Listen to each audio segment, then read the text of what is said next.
One of the difficulties of going through challenging times like the ones that we're facing together right now is that this can be so disorienting. And sometimes we can get caught up or focused on short-term problems, latest headlines, or the most recent difficulty that we find ourselves facing.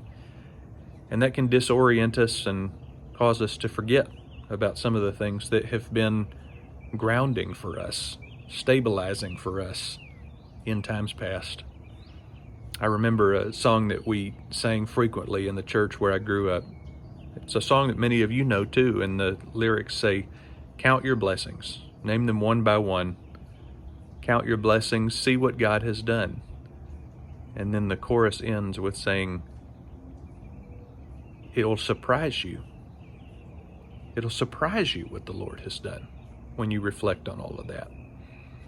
And I think gratitude and remembering who God is, what God has done, how God has provided, but not only that, how God is providing, what God is doing, and sitting back and reflecting on the ways that we see God taking care of us and taking care of the world around us, and seeing the ways that God is making good out of this darkness. That can be really stabilizing for our faith. And so I want to invite you to that this week.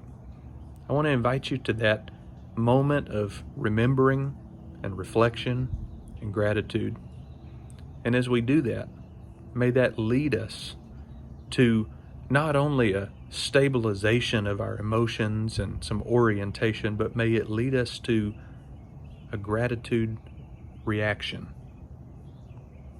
At this time in our service, most weeks, we would have a giving moment, an opportunity for us to participate financially in the mission and ministry of the church, and we still have that opportunity. It's online now.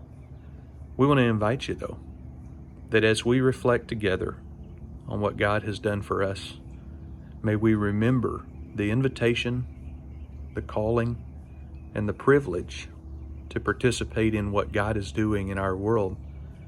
And let's respond with the same kind of generosity that we would in times that seemed easier. But when we've been grateful, when we've remembered what God has done, it helps us recognize that God hasn't moved, hasn't left, and in fact, we're getting to see some new sides of God's participation with us during times like this.